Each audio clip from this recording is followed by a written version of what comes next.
Oke, halo, jumpa lagi dalam Do Share bersama dengan Olivia. Dan Daniel. Nah, di kali ini kita mengambil setting tempat yang agak berbeda karena kayaknya ini pas banget dengan apa yang sedang dirasakan oleh kita hari-hari ini. Karena Apa kan itu? ini kan bulan Juni nih Ha-ha. ya. Dan ini juga Do Share yang terakhir di bulan Juni karena ini sudah di minggu terakhir. Dan kalau bicara mengenai bulan Juni di Indonesia itu selalu identik dengan liburan. Yes. Dan somehow di pekan ini juga banyak orang yang punya long weekend gitu ya. Jadi kayaknya Ya. pas banget banyak keluarga yang bisa liburan. Mungkin ada yang jalan-jalan ke luar negeri, ada yang sekedar ya spend time di rumah aja ya. Leyeh-leyeh ya, bersantai, staycation kayak Di gitu. rumah. Di rumah ya.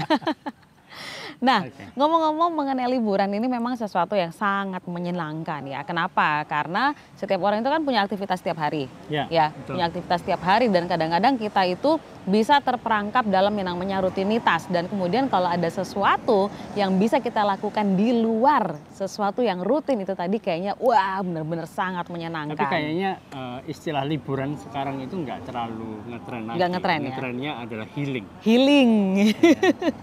Jadi Kemarin ada yang bilang kalau kamu tiap hari butuh healing berarti kamu sakit tiap hari. ada masalah ya. Ada masalah makanya butuh healing tiap hari.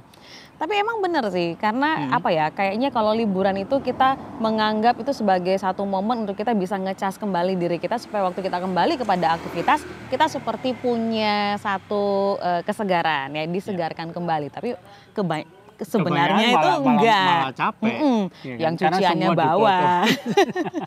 Cuciannya jadi banyak, rumahnya perlu dibersihin, Ya. kemudian tabungannya perlu direfill lagi Iya, karena betul. habis buat liburan. Iya. Nah oke, ngomong-ngomong berkaitan dengan liburan, berkaitan dengan beristirahat, rehat sejenak, take a break ya, ada orang seperti itu yang mengatakannya. Ini sebenarnya juga bukan hanya sekedar kebutuhan bagi kita manusia secara fisik, secara jasmani. Karena sebenarnya tentang beristirahat, peristirahatan ini adalah satu hal yang sangat penting bagi Tuhan saat Dia melihat kita. Nah, hari ini kita akan melanjutkan serial dari Do Share yang terpending minggu lalu karena ada topik khusus. Kita akan lanjutkan lagi untuk melihat bagaimana gambaran pribadi Kristus dari surat-surat yang ada di Alkitab. Dari kitab-kitab yang ada di Alkitab dan kita sudah melihat Kejadian, kita sudah melihat Keluaran. Kemudian nanti kalau bilangan, ulangan, imamat nanti aja ya kita skip langsung masuk ke kitab berikutnya yaitu kitab Yosua. Bicara tentang satu pribadi namanya Yosua. Bagaimana Yosua ini menggambarkan tentang Kristus. Nah mungkin bagi teman-teman semua yang sedang mengikuti Do Share pada hari ini, kalau mendengar nama Yosua itu mungkin ada beberapa peristiwa yang menarik dari kehidupan Yosua yang selalu muncul dalam pikiran kita. Kalau kamu apa? Kalau Yosua, kalau aku lihat satu dia masuk ke tanah perjanjian itu sudah tua. Sudah tua. Jadi umurnya sekitar 80-an tahun dan dia harus memimpin bangsa Israel untuk yang dia sudah jadi satu bangsa untuk kemudian masuk ke tanah perjanjian untuk kemudian memiliki lahan, memiliki tanah. Iya. Dan waktu berbicara mengenai memimpin bangsa Israel masuk ke tanah perjanjian ini bukan sekedar datang dan kemudian langsung membangun tempat tinggal dan sebagainya. Karena kalau kita membaca sebenarnya ada banyak sekali hal yang terjadi dan itu perang ya. Bukan satu perpindahan yang mulus ya. Bayangkan. Jadi harus bersih-bersih dulu kan. Seseorang berumur 80-an tahun kemudian memimpin pasukan berperang untuk masuk ke tanah perjanjian. Nah itu kalau Jadi, kamu ya, kamu ingat ya, direbut. Merebut itu. Jadi itu yang identik dengan Yosua. Nah kalau aku satu momen yang langsung top of the mind kalau bicara mengenai Yosua itu adalah dia itu mengalami satu momen juga di mana dia memimpin bangsa Israel menyeberang Sungai Yordan. Ya.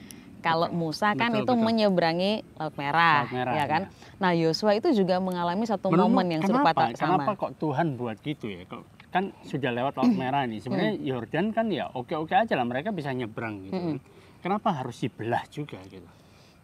Banyak yang nggak bisa berenang kali ya. Tapi ada satu momen di situ. Satu momen yang buat aku sangat memberkati aku waktu membaca peristiwa waktu bangsa Israel harus menyeberangi Sungai Yordan. Nah di sana itu kan Sungai Yordannya juga dibelah, ya kan. Kemudian di sana itu ada momen di mana Tuhan memerintahkan supaya Ark of Covenant, apa Tabut namanya, tabut perjanjian perjanjian. itu Nah. berjalan di depan ya, kemudian diberi jarak kira-kira kalau di dalam kilometer itu kurang lebih sekitar 900 meter, jadi hampir 1 Hampir kilo 1 kilo. jaraknya dari tabut perjanjian pada barisan bangsa Israel. Dan kemudian firman Tuhan di situ, teman-teman cari sendiri aja, firman Tuhan mengatakan bahwa ya tabut Tuhan ini perlu berjalan di depan karena kamu tidak tahu jalan yang akan kamu lalui. Nah, itu merupakan satu bagian yang begitu memberkati aku. Bertahun-tahun sejak aku membaca bagian itu tuh tetap selalu muncul bahwa betapa Tuhan kita itu adalah Tuhan yang begitu mengasihi kita. Dia tahu dengan keterbatasan kita mengetahui segala sesuatu, sekalipun mungkin kadang kita pikir kita adalah seorang perencana yang ulung, tapi tetap aja ada hal-hal yang kita miss. Dan Tuhan tahu keterbatasan itu, sehingga dia itu selalu menyediakan dirinya available, bahwa aku berjalan di depanmu. Aku memastikan, ya dia membuka jalan. Kenapa? Karena kamu tidak tahu apa yang akan kamu lalui, tapi aku akan pastikan kamu akan melalui dan kamu akan baik-baik saja. Itu yang top of the mind setiap kali aku membicarakan tentang Yosua. Sebenarnya kan kita hentikan di sini aja juga sudah keren. Udah keren ya. Udah keren. Gak usah masuk ke berikutnya. Karena ini suatu hal yang gini loh. Apa kita berjalan di dalam kehidupan kita itu kadang-kadang memang kita nggak tahu kemana kita harus melangkah gitu kan. Jalan kadang-kadang kita harus mengambil satu langkah, satu tindakan yang memang sebelumnya nggak pernah kita lakukan. Dan kita membutuhkan petunjuk arah, kita membutuhkan ada pribadi yang bisa menuntun kita ke sana. Kadang-kadang kan biasanya kan gini, kalau kita lihat seperti kehidupan seperti seorang anak itu kan, kalau disuruh sendiri untuk pergi ke satu tempat sendirian, kadang-kadang mereka ketakutan gitu kan. Nggak percaya diri ya kayak masih padahal gini-gini. Sebenarnya tinggal lurus aja gitu kan. Tapi kemudian membutuhkan ada yang menuntun dia, ada yang menemani dia. Dan yang luar biasanya di sini menurut Alkitab kita temukan bahwa Allah itu mau untuk berdiri di depan. Jadi kalau misalnya ada apa-apa di depan, dia bereskan dulu supaya kita bisa berjalan. Dan yang menarik adalah di bangsa Israel ini bisa berjalan melewati sungai itu di tanah yang kering. Ya, ini sesuatu yang sangat menarik sekali ya. So teman-teman kalau misalnya selesai tayangan ini teman-teman bisa ambil Alkitab, buka sendiri, ayo baca lagi Alkitabnya, melihat kisah perjalanan Yosua. Karena ini merupakan satu hal yang sangat menarik. Tapi hari ini kita nggak bisa bahas semuanya ya, karena memang perjalanan Yosua ini seperti kalau kita menyaksikan film tuh so epic ya. Benar-benar wah penuh dengan tantangan dan sebagainya. Tapi kembali lagi karena ini momen liburan tadi, jadi kita jangan kasih PHP sama teman-teman ya. Kita akan melihat bagaimana sih Yosua itu kan goalnya ini masuk ke tanah perjanjian ya. Yang mana itu merupakan harapan bangsa Israel. Kalau aku masuk tanah perjanjian itulah perhentianku. Istirahatku di sana. Harusnya beristirahat, sudah tenang kan, tinggal menikmati susu dan madu gitu kan, dicampur kopi, campur pisang goreng. Jadi harusnya mereka tenang, nyaman gitu. Nah, tetapi kan kita temukan di dalam kisah ini kan. Tapi kalau kita baca di dalam Yosua kan, Yosua itu dari awal, mulai dari Yosua itu membawa bangsa Israel masuk sampai kemudian nanti di akhir-akhir di mana Yosua meninggal, itu tetap merupakan suatu hal yang positif gitu loh. Ada pengharapan, ada sesuatu hal yang arahnya itu positif gitu, bukan sesuatu hal yang depresi gitu. Waktu si Yosua kemudian dia seakan-akan dia menasehati bangsa Israel sebelum dia meninggal, dia ngomong gini-gini, itu semuanya pesan-pesan yang positif. Sekalipun kemudian nanti kalau kita baca di Hakim-Hakim ceritanya ada up and down lagi. Turun, gitu. Tetapi ini merupakan satu hal yang positif di mana sekalipun ada tantangan, karena pertama kali masuk mereka harus mengalahkan, mereka harus berperang dan kemudian terus berperang untuk merebut tanah itu. Jadi bukan sudah disediakan, tinggal kamu diami, tinggal kamu tinggal menikmati hasil tanah di sana, tapi kamu harus berperang. Dan yang menarik buat aku adalah gini, waktu bicara tentang mereka masuk ke dalam tanah perjanjian, mereka sudah melewati Yordan itu, mana nggak turun lagi? Iya benar. Jadi kayak mujizat itu berhenti. Iya. Jadi seakan-akan kita melihat bangsa Israel itu mereka kemudian harus berusaha untuk melakukan sesuatu gitu. Bukan kemudian hanya begini saja gitu. Tapi orang mengatakan ora et labora katanya gitu kan, sambil berdoa sambil bekerja, sambil berperang. Dan itu si Yosua juga mengalami ketakutan untuk waktu dia mau berperang itu, sampai kemudian ketemu dengan panglima bala tentara Tuhan. Itu menarik, nanti dibaca ya di dalam Yosua ya. Sampai dihentikan matahari. Itu di situ juga kan kisahnya kan. Keren itu. Ceritanya keren, makanya baca Alkitab jadi kita bisa temukan hal-hal yang keren. Nggak kalah dengan drama Korea kayaknya. Nah, tetapi kan saat kita bicara bahwa Yosua ini harusnya membawa bangsa Israel di dalam peristirahatan, tapi kita temukan bahwa di dalam Ibrani itu mengatakan bahwa mereka nggak menemukan peristirahatan. Karena pemikiran mereka, fokus mereka itu bukan tertuju sepenuhnya kepada Allah yang sudah menjanjikan itu. Jadi kalau kita lihat kehidupan bangsa Israel, sekalipun mereka ada di tanah perjanjian, nanti begitu masuk di dalam hakim-hakim, kehidupannya naik turun. Nggak hanya menyembah Allah, tapi mereka kemudian menyembah yang lainnya juga. Sehingga ada kehidupannya nggak enak lah. Gitu kan. Tapi harusnya berada di dalam perhentian, harusnya berada di dalam peristirahatan, harusnya bisa menikmati damai sejahtera. Nah, kenapa sih Yosua nggak bisa membawa ke sana ya? Sebenarnya kita melihat gini, kalau kita mau gambarkan dengan Yesus, namanya bayangan itu tidak akan sempurna yang aslinya gitu ya. Nah, nama Yosua itu sama Yesus itu sebenarnya sama. Yosua, Yeshua sama sebenarnya. God is my salvation ya, Tuhan adalah keselamatanku. Nah, harusnya di sini kita bisa melihat bahwa gambarannya adalah sebenarnya Yosua ini membawa mereka, bangsa Israel, masuk ke dalam tanah perjanjian. Itu yang penting. Dan di dalam Yesus pun, Yesus membawa kita ke dalam tanah perjanjian kita juga. Tapi yang membedakan adalah Yosua tidak bisa memberikan peristirahatan di sana. Sedangkan Yesus dia sendiri waktu dia masih berjalan di atas muka bumi ini, waktu dia bersama dengan murid-muridnya, dia mengatakan, marilah kepadaku, kamu yang letih lesu dan berbeban berat, aku akan memberikan kelegaan atau peristirahatan kepadamu. Ini sesuatu yang menarik ya. Aku tiba-tiba ini muncul dalam pikiranku. Bangsa Israel kan waktu mereka masuk ke tanah perjanjian itu kan mujizat berhenti ya. Maksudnya sesuatu yang berbeda dengan pada waktu kepemimpinan Musa ya. Kayak sepertinya mereka hidup dengan natural gitu ya, secara sesuatu yang alami begitu. Bukan berarti bahwa Tuhan tidak melakukan apa-apa atau Tuhan tidak lepas tangan pada mereka. Akan tetapi ada satu perbedaan pada saat dalam kepemimpinan Musa dan kepemimpinan Yosua.